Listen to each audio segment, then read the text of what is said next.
सबसे पहले तो मैं जो दूर दूर से मेरे बुजुर्ग पूर्व सैनिक आए हैं, वैसे बुजुर्ग तो नहीं कहूंगा कि वैसे फौजी आदमी बुजुर्ग नहीं होता, वो जवान ही रहता है, वो कभी बूढ़ा होता है। तो मैं अपने बुजुर्गों को प्रणाम करता हूं और परमात्मा से अरदास करता हूं कि आपका स्वास्थ्य और आपकी उम्र चढ़ती कला में रहे। सबसे पहले हम आपसे कुछ सीखना चाह रहे कि अपने विचार रखें, हम भी उनको ले।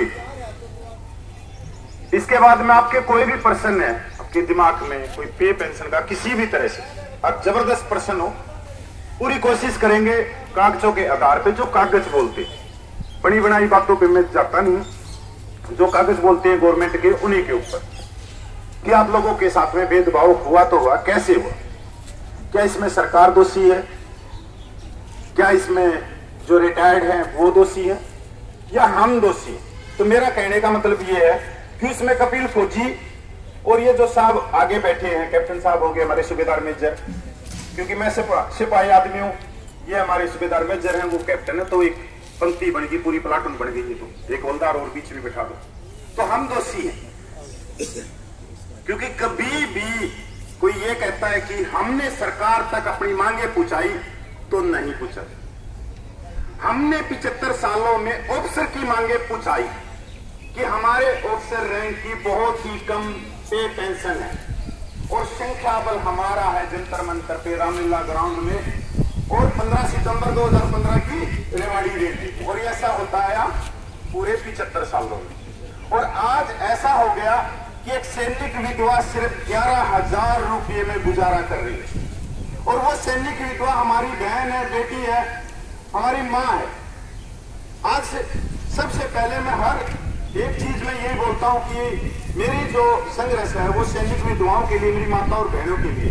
अगर कोई मेरे को ये कहे कि सैनिकों के लिए मेरा संघर्ष है, तो मैं कहता हूं कि इनकी 5-5 हजार रुपया और काट दो, ये बुझे, पर वो सैनिक विधवा की बढ़ानी चाहिए। इनकी 5-5 क्या 20-20, 30-30 और काट दो, जो ताश के हैं, जो CST में दारू लाके दारू बेचते हैं, उनको देने की जरूरत नहीं, क्योंकि सरकार को कोई ऐसी बनाना चाहिए जो दारू बेचता गांव में उसका नाम लिख के ऊपर दे दो कि इसका गुजारा नहीं हो रहा जी 18,000 रुपये, 20,000 रुपये में 32,000 रुपये।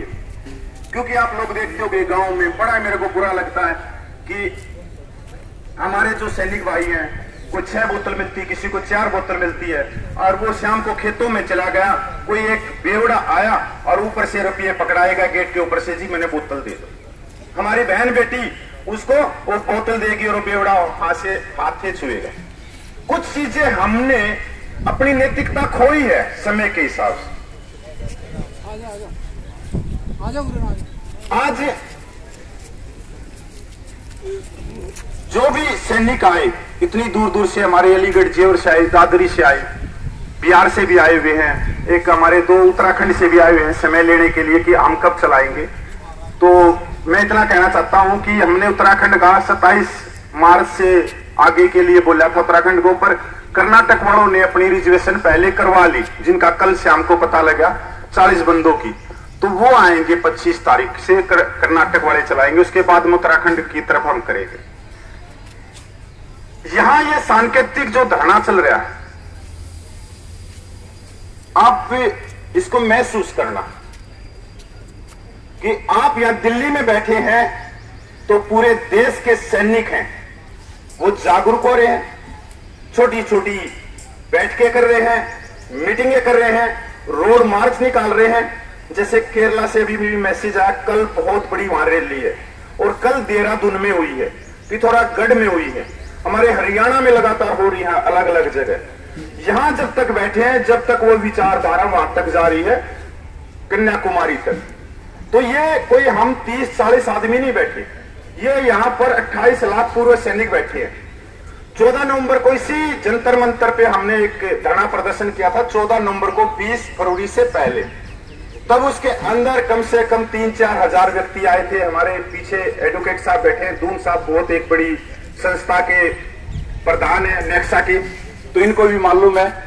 तो वहां पर बैठे हुए सैनिकों ने कहा कि यार संख्या बल बहुत कम है। तो मैंने माइक से 1 ही मिनट में ये बोला था, नहीं ये 4,000 नहीं है, ये 4 लाख है, जब कॉल होगी तो 4 लाख हो जाएंगे। और वो कॉल जल्दी से ही हुई, क्योंकि 20 जनवरी को ये 1 रैंक 1 पेंशन का सेकंड 555 टेबल निकला और 20 फरवरी की कॉल होगी। और 30 से 40 हजार पूर्व सैनिक कश्मीर से लेकर कन्याकुमारी तक आ गए सब।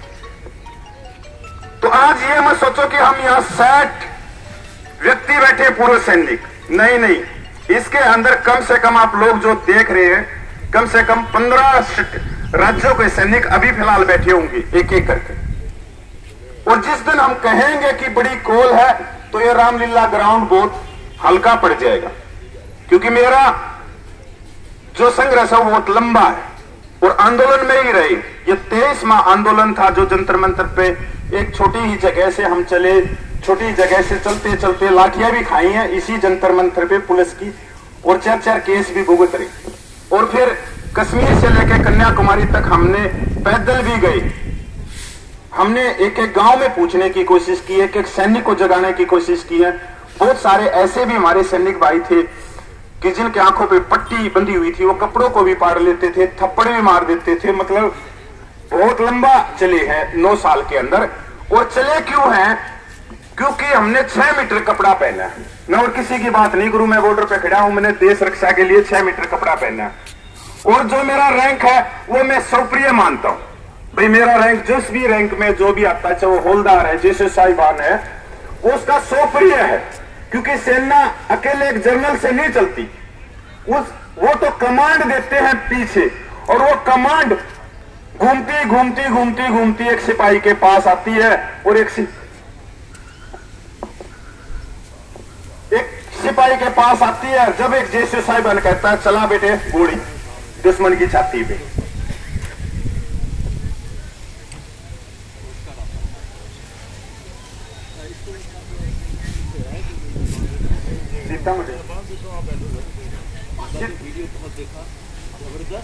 सीतामढ़ी अच्छा तुम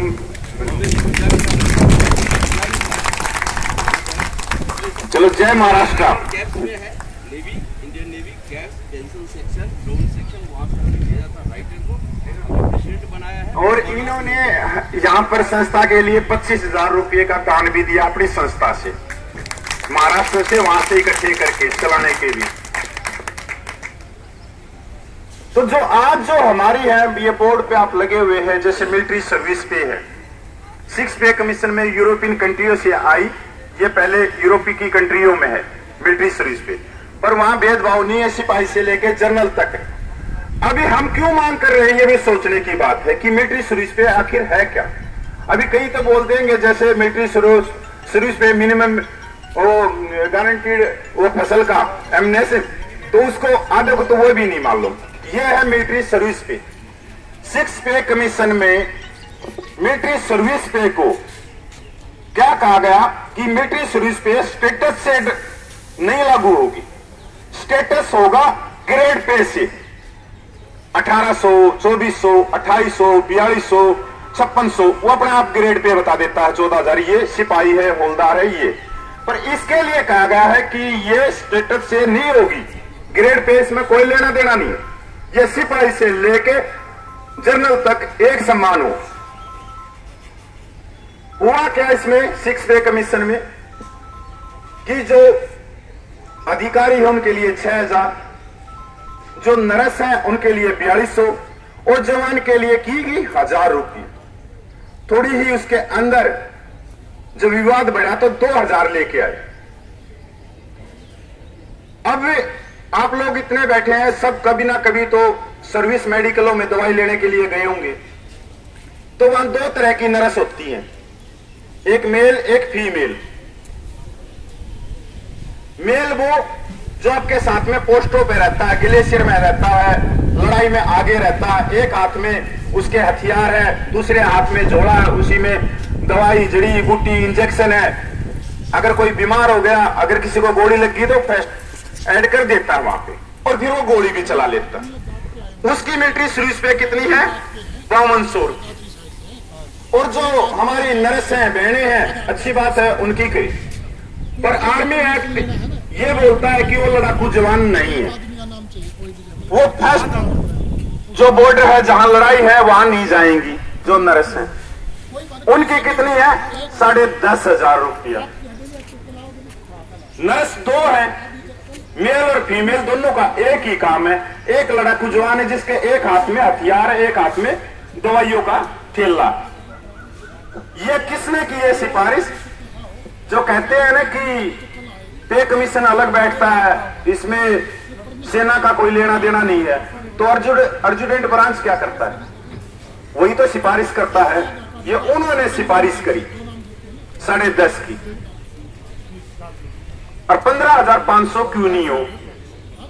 डिसेबिलिटी पेंशन आप देख रहे हो, एक जवान जिसके दोनों हाथ नहीं है, पैर नहीं है, बम ब्लास्ट में आंखें चली गई, पर मंथ 18,000 रुपये। और जो बाथरूम में साबुन की बट्टी पे रिपीट के गिर गया, उसका एक नाखून उतर गया, वो 2,50,000 रुपये। यह आर्टिकल 14 का सीधा सीधा उल्लंघन नहीं है, ये डिसेबिलिटी एक्ट 1995 का सीधा उल्लंघन है कि किसी का शरीर मिट्टी का नहीं है और किसी का सोने चांदी का नहीं है। परमात्मा ने आंखें दी हो देखने के लिए, मुंह दिया खाने के लिए।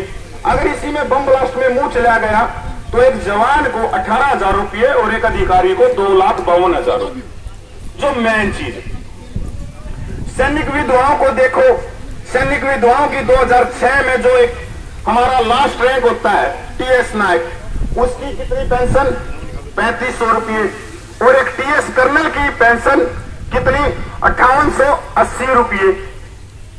ये किस गैप से बढ़ते बढ़ते 2022 में एक लेफ्टिनेंट कर्नल की विधवा की पेंशन 72,000 रुपये, और उससे टीएस नायक की कितनी? 11,000 समथिंग, और जैसे साहिब की जो विधवा है वो 15,000 के करीब। साहब एक मिनट, राजेंद्र साहब उधर ले जाओ। ये जो संविधान हमारे को अधिकार देता है बाबा भीमराव अंबेडकर का आर्टिकल 14, हम उसकी मांग कर रहे हैं। हम पैसों की मांग ही नहीं कर रहे कि ये भेदभाव हुआ कैसे कि आपने 2006 से लेके जिस विधवा की 5880 रुपया पेंशन थी वो बढ़ा के 72,000 रुपये ले गए। ये कौन सा फार्मूला था? तो ये फार्मूला जो सैनिकों की विधवा है उनके ऊपर लागू क्यों नहीं हो रहा? हम 72,000 रुपये नहीं मांग रहे, जिस परसेंटेज से उसकी बढ़ी वही परसेंटेज उसको दे दो। अभी आप डीए घोषित होता है जी 4%। एक सिपाही की पेंशन 18,000 रुपये, तो 735 रुपये डीए मिल गया 4% पे। और एक हमारे जो सूबेदार है उनकी जो पेंशन है 29,000 रुपये, तो उसको भी मिल गया 1200-1300 रुपया जी।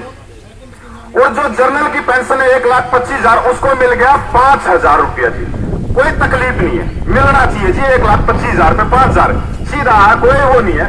परसेंटेज सिपाही को भी 4 मिला और जनरल को भी 4 मिला। किसी को इसमें मतलब कोई अभ्यास नहीं है कि भाई हमने कोई एतराज नहीं है, बिल्कुल मिलना चाहिए, क्योंकि उनकी जो 5,000 मिला वो 1,25,000 पे मिला। बहुत अच्छी बात है। तो वही परसेंटेज इन पे लागू करो ना जिससे पेंशन आप लोगों ने बढ़ाई है। कहने का हमारा तात्पर्य है कि जब आप उस रैंक की बढ़ा रहे हो तो उसके भी वही फार्मूला अपनाओ। इसके बाद में जो सबसे बड़ा धोखा किया गया, ये कागज बोलते हैं, हम नहीं बोलते, सरकारी डाक बोलती है जी, 2.81 का। देखो क्या मजाक बनाया देश में कि जो सबसे ज्यादा जो सेक्रेटरी है, सिविल सेक्रेटरी है, आईपीएस हैं, आईएएस हैं, सेना के बड़े बड़े जनरल हैं, उनको 2.81 दिया। और जो पुलिस के सिपाही हैं, सेना के हैं, सिपाही हैं या कलरक हैं या एमसीडी में है अलग, उनको 2.57। ये पहली बार इस देश में हुआ और ऐसा वर्ल्ड में कहीं नहीं हुआ। जिसकी वेतन पेंशन कम उसको 2.57 और जिसका वेतन और पेंशन ज्यादा उसको 2.81।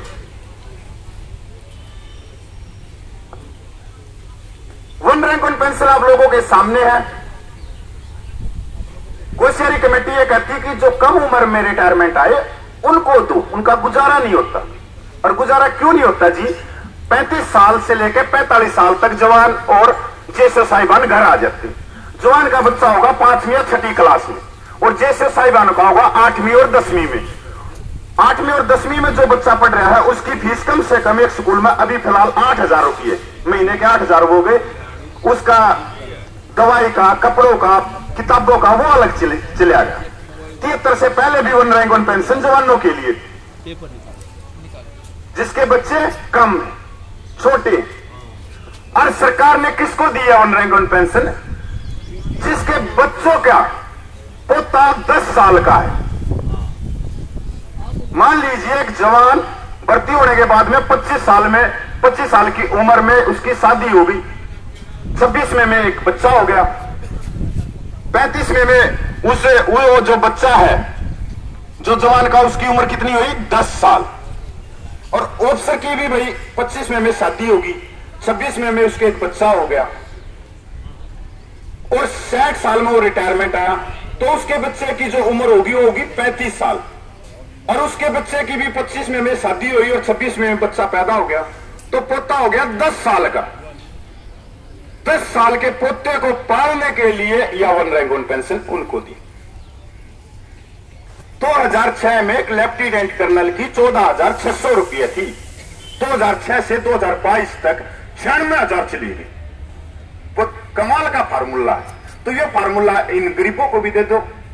जो जवान है जेसीओ जो 14,600 से सीधी चली गई 96,000 और जवान की थी 4,046 रुपये। जवान वही बैठा है। अभी नए जो second one rank one pension में 21,000 आई। तो ये फार्मूला है कहां से? एक जर्नल 1,25,000 रुपया पेंशन लेता है। मैं सलाम करता हूं, वो हमारे भी जनरल साहब और पूरे देश के भी जनरल साहब हैं, गरीब से लेकर अमीर तक, उद्योगपतियों के भी और राजनीतिक पार्टियों के भी। कोई भी किसी से पूछेगा आपका जनरल कौन है तो सब गर्व से कहेंगे हमारे जनरल साहब। उन्होंने 32 साल देश को दिए, उसके शुक्रगुजार है। एक पड़ाव दिया अपनी जिंदगी का। एक जो सिपाही है उसने 15 साल दिए, भाई बहुत ठीक है, 15 साल जीते उससे हुई क्योंकि सेना ने आगे रखा नहीं, रिटायरमेंट कर दिया। तो एक जो जनरल पेंशन ले रहा है कम से कम 20% तो उसको पेंशन मिलनी चाहिए। जो 1,25,000 रुपया ले रहा है उसका 20% दे दो उसको। ना तो 50% मांग रहे ना 100% कह रहे। तो एक जो सिपाही है वो 14% पेंशन ले रहा है, मतलब 20% भी नहीं है, 17,129 रुपये। एक जैसे साहिबान कैप्टन रैंक 32 साल अपने परिवार को छोड़ के, होली दिवाली मृत्यु जन्म छोड़ के 32 साल एक जर्नल करता है, 32 साल वो करता है। बहुत 32 साल कोई मामूली बात नहीं है सर, 32 साल बहुत हो जाते हैं। दुनिया से भी कट जाते हैं, दुनिया में अलग अलग चीजें आ रही है उनसे भी कट जाते हैं। कितनी पेंशन है एक जेसो साहब की? 29,000। 33,000 एक सूबेदार मेजर की, 43,000 रुपया एक कैप्टन की। 50% भी नहीं। तो धोखा तो हुआ है क्योंकि हम कभी गए ही नहीं। हमारे को यहां भाषण देते मेरा जवान, मंदिर भी यही है, गुरुद्वारा भी यही है, सब कुछ यही है। बात जाएगी सबसे पहले जवान की, बात जाएगी सबसे पहले जवान की। यहां अच्छे अच्छे भोगने वाले आए, खूब रुपया इकट्ठा किया और मेरा जैसा एक सिपाही मंच पे खड़ा कर दिया, एक कैप्टन साहब जैसा खड़ा कर दिया, कपड़े पाड़ दिए, दोनों के हाथ में कटोरे दे दिए और सरकार को दिखाया, मीडिया को दिखाया, ये देखो मेरे कैप्टन साहब की हालत, ये देखो मेरे सिपाही मेरे जवान की हालत, इनका गुजारा नहीं हो रहा। और हाथ में हमारे कटोरा, पर हमने पता ही नहीं लगा कि ये कटोरा इसने पीछे छुपा रखा है। जब सरकार ने उसमें कुछ डालने की कोशिश की गई तो हमारे कौन ही, और हम दूर जाके गिरे। और जब उठे तो वो कटोरे में छुपा के जो सरकार ने दिया उसमें डलवा कर वो निकल गया साइड से। क्यों? क्योंकि नेतृत्व तो वो कर रहे थे। सरकार की जेब में अगर 100 रुपये हैं टोटली 100 रुपये। तो वहां इस तरह का प्रेजेंटेशन देते कि आप हमारे को सिर्फ 10 रुपया दे दो, आपके तो 90 रुपये बच गए। बोले यार भीड़, जब हम ही नहीं खड़े होंगे तो भीड़ तो अपने आप घर चली जाएगी, और भीड़ चली भी गई घर पे। यही हुआ जब 1 रैंक 1 पेंशन से लेकर सेकंड 1 रैंक 1 पेंशन तक 50,000 से ज्यादा की बढ़ोतरी है, और 1 रैंक 1 पेंशन में 298 रुपये से लेकर 1900 रुपये की बढ़ोतरी है हमारी सिपाही से लेके जेसीओ रैंक तक। जेसीओ रैंक की 298 रुपये, अगर नायब सूबेदार की बात करें तो 43 रुपये। ऐसा जी करता है कि 5-7 रुपया और मिलाकर 51 रुपये का कन्यादानी सरकार का ही गाल दिया। ये सेकंड रिवीजन में जिनके दोनों हाथ पैर नहीं है, जो जवान है, जो 11-12 साल की सर्विस करके आ रहे हैं, उनकी 50% डिसेबिलिटी 32 रुपया है।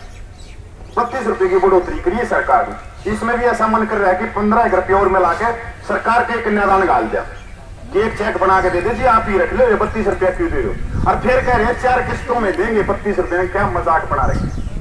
एक तरफ 5-5.5 लाख का एरियर है, एक तरफ 32 रुपये का। तो साहब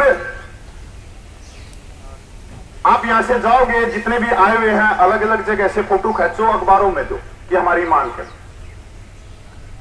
ये इतिहास है, इतिहास में जो संघर्ष होता है वो कुछ परसेंटेज लड़ती है, पूरा कभी भी समाज नहीं उठा।